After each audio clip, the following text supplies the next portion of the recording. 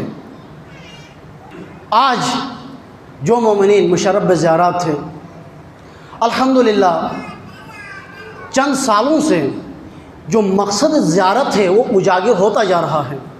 جو زائرین، پہلے یہ ہوتا تھا، یہ کربلا کا جو اجتماع، اربعین کا جو اجتماع ہے، یہ پہلے شام میں ہوتا تھا ایک زمانے میں، اور شام میں جا کر یہی ملنگی لوگ جا کر وہاں پر صرف تبرہ کرتے تھے، لعنتیں بیچتے تھے، لعنتیں بیچ کر واپس آتے تھے۔ لیکن آج کربلا کے اندر جو اربعین کا اجتماع ہے، یہ بامقصد اجتماع ہے، اس کو جہت مل گئی ہے، علماء نے، مراجع نے اس کو جہت دی ہے۔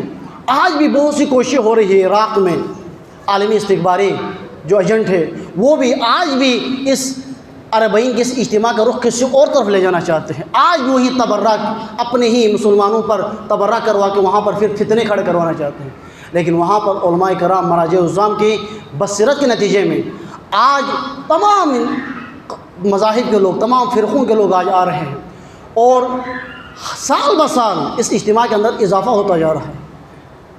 اس سال کا جو اجتماع ہے سابقہ تمام سالوں سے ریکارڈ اجتماع ہے، اور فقط اجتماع ہی نہیں ہے، اس کے اندر مقصدیت بھی ہے، خدمت کرنے والوں کے اندر بھی، اور اسی طرح جو شریک ہو رہے ہیں۔ ممکن ہے بہت سے ہوں گے جو مقصد سے ناواقف ہو، لیکن اکثریت با مقصد ہے، اس وقت مقصد کے ساتھ زیارت کرتے ہیں، اور یہ اسلامی بیداری کا اہم ترین بنیاد ہے۔ توجہ کریں، امام زمانہ کے ظہور کے لیے ایک مقدمہ ہے اربعین۔ اس وجہ سے آج ڈر رہے ہیں کہ یہ کہیں ایسا نہ ہو کہ یہاں اربعین سے بیداری شروع ہو جائے، جس طرح انہیں ایران سے نکلنا پڑا تھا استعمار کو، کہیں تمام اسلامی ممالک سے بھی نکلنا پڑے، اس لیے وہ روکنے کی کوشش کرتے ہیں۔ لیکن جتنا وہ کوشش کرتے ہیں، جس طرح قرآن میں ہے وَمَكَرُوا، وہ کوشش کرتے ہیں، مکر کرتے ہیں، وَمَكَرُوا مَكَرَ اللَّهُ وَاللَّهُ خَيْرُ الْمَاكِرِينَ، وہ بھی مکر کرتے ہیں اور اللہ بھی ان کے ساتھ مکر کرتا ہے، وَاللَّهُ خَيْرُ الْمَاكِرِينَ، اور اللہ بہترین مکر کرنے والا ہے۔ دشمنان دین کے ساتھ اللہ تعالیٰ بہترین مکر کرتا ہے، ان کو انہی کے مکر کے اندر مبتلا کر دیتا ہے۔ اور آج کی جو اربعین ہیں، جب اربعین کے ایک دو دن گزر جائیں گے، پھر اربعین کے جو اثرات ہیں، اربعین کے جو پیغامات ہیں، دھیرے دھیرے انشاءاللہ ہم تک پہنچیں گے۔ درود بھیجیں محمد و علی محمد پر۔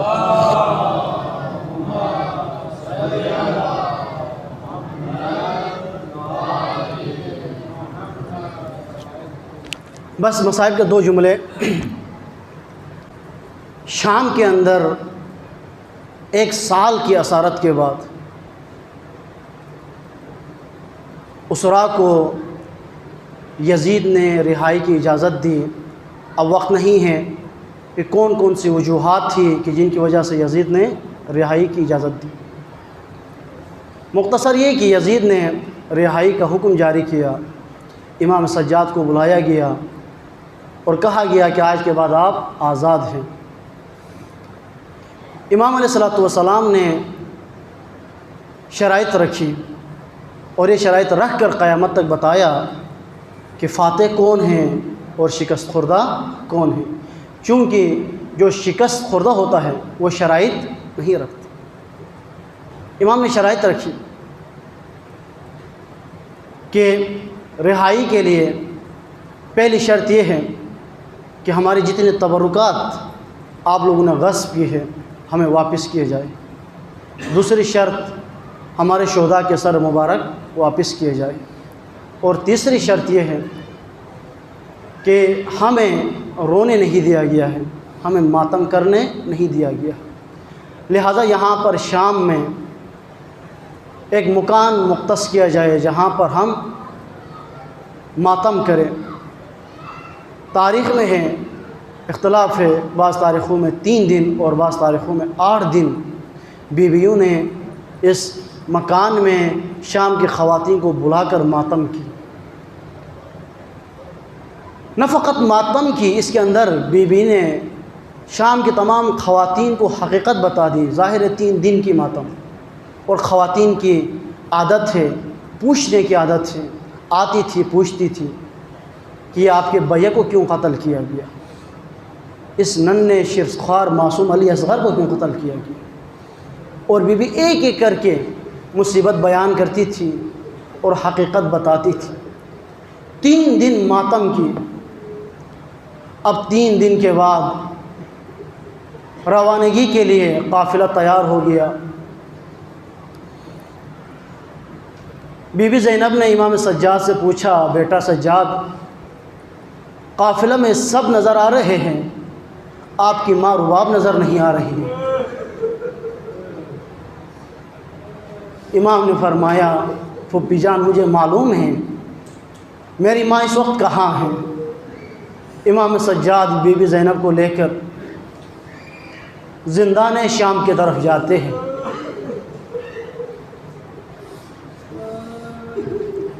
زندان شام میں جب داخل ہوئے ایک قیامت کا منظر دیکھا۔ ماں رباب سکینہ کی ننھی سی قبر سے لپٹ کر فریاد کر رہی تھی، اے سکینہ، آپ بار بار کہہ رہی تھی کہ ماں، اماں، ہم کب مدینہ جائیں گے، ہمیں کب رہائی ملے گی۔ اے سکینہ، رہائی ملی ہے، اب آؤ ہم جا رہے ہیں۔